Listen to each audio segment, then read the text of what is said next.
So if you need a virtual office in Brampton and satellite offices in Scarborough, Ottawa, coming downtown Toronto soon, and we're actually inside of Sheridan where they also have a co-working space, Edge, the entrepreneurship discovery and growth engine. So you're gonna hear more about that shortly. But first, some housekeeping. To their feet.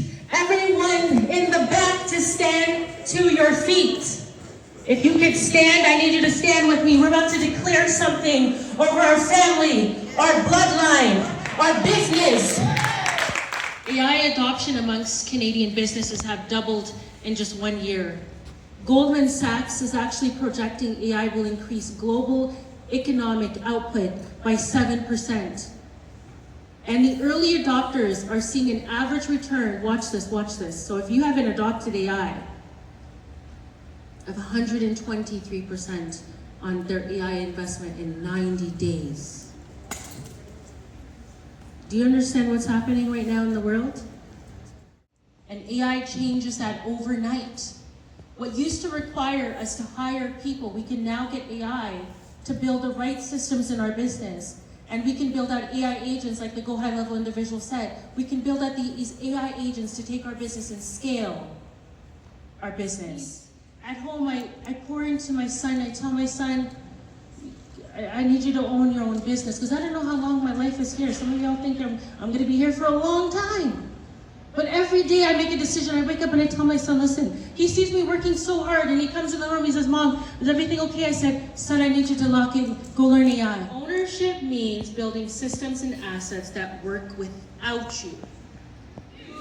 I will build with it. I will build with it. I will not shrink. I will not shrink. In a season. In a season. That requires expansion. That requires expansion. Watch this now. This is for everybody now. I will leave legacy. I will leave legacy. For my children. For my children. Children's children. Because talent is everywhere equally spread, but access, not always. That's what must be led. And that's why today matters, why this room feels right. It's about opening doors and turning on the light. ACBN has built more than plans. It's built partnerships and says, yes, we can. Anything that you can do as a human being in terms of making the decision, I am going to contact Annie. I'm going to ask her if she has time on her schedule next week. It does it for you. That is what it does. Okay. So it automates the things that you want tasks. to do. Yeah, okay. Right? So it's task oriented. But that is where the industry is going. And like I said, by the end of 26, it's going to look a lot different than it is today. So on your website, if you have not as yet, you need to be thinking about how you're going to redesign your website for agents. Now there are several protocols that are being standardized now. There's one called Agent Commerce Protocol. Yeah. Also, when you're reaching out via email, your subject line is critical. Because when they're looking at their emails, what does it show? Subject line. Yeah. So what's going to grab their attention to open yours up? You have to have some source knowledge, whether it's whatever field you're in, but look at where they're getting their information from.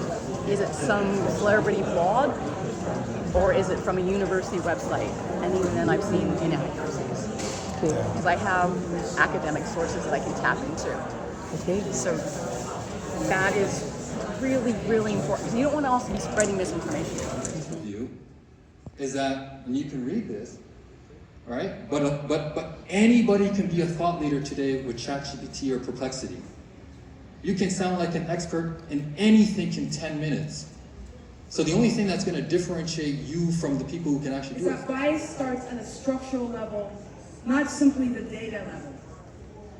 And what do I mean by that? If you're not in the room to shape something, it's being shaped without you. So fundamentally, you're not in the picture. And you need to be in the picture. Any of your LLMs, your ChatGPT, your Claudes, whatever you use, after you've been using it for a few weeks, a few months, ask it, what do you think its biases are? I'm gonna start with that. I'm gonna tell you and I'll follow up. So you're asking about what it thinks yours are? That's right. Okay. Next, how many of you have ever taken a personality test? Okay, all right. Do you know the one that has like the ENGT or the one that you could be a commander or what, you know, right? That one, adventurer, the one that's like 16 personalities? Yes. Okay. INFP. So I knew mine. I never mentioned. And I asked it after working with ChatGPT, what's my personality type? It gave me 3. The first one I think is actually closer to the one that I got in the test. The second one was bang on. And the third one was garbage. Your psychography by how you ask your questions, how you do things. And I always hear people say things like, well, I try to jam up my social media so I mix it up a bit. Even how you mix it up tells it about you because it's stats. Right? So I'm curious your thoughts on what we can now do to be part of the co-design. Instead of, I know Edwina earlier talked about not just being consumers of AI, but what does it look like at a macro level for us to be part of designing these tools? I think there's so much opportunity. One is networks are everything. So when you talk about hyperscalers and you talk about these big companies, it's because they have a lot of data and they can scale up. We need to actually, organizations like yours, team up with other organizations, not just here in Canada, but in the Caribbean. So what I'm trying to say is you always have to have a human skill that's going to be in front of that AI to give it that human-centric approach. And then once you get that brand that you want and you have that look, then you can use those other tools to help you generate faster. But you need to have a human-centric approach. And I just wanted to get that across because in my industry, everybody's like, you don't need editing no more. Somebody can just edit for you. I'm like, yeah, they could. But it's best for you to edit first and then let the AI edit what you've done. And then you have multiple things that you could use for your social media. But don't forget about your human-centric approach. It's good to have a skill and then be in front of that AI to use it. Absolutely, I definitely agree with that. Absolutely. Progress beats perfection every single day. Every time you want to analyze everything to death, when you all these tutorials and the data and the this, all of you the geeks out there know themselves. So the goal of this fireside chat is to make the conversation practical. What does AI actually mean for a startup, founder, a solo entrepreneur, or a very small business? Does this sound about right? Should we be talking about this today? Yeah. Did you say yes? Full disclosure, Mark and I know each other. I'm part of the Magnet family. I just got to join and absorb their wonderful work, which is around not just AI, but the future of work. So this is the guy we want to be talking to about AI for small businesses. And I hope you guys will follow him on LinkedIn. Fantastic articles. It has made technology to a certain degree more accessible. I'll give you an example. Years ago, had I tried to make a photo in Photoshop or done anything in Photoshop, it would have been a horrible result. Like, I'm terrible at it.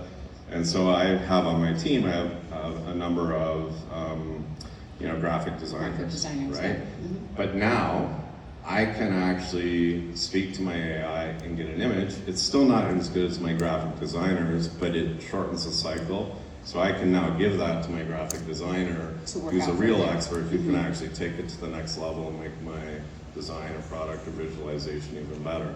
And the same thing is the way I see it in vibe coding. So I can actually, and I was doing it when I was sitting at the back, I have different agents coding. So I build a tech spec, I put it in the top, it creates a prototype.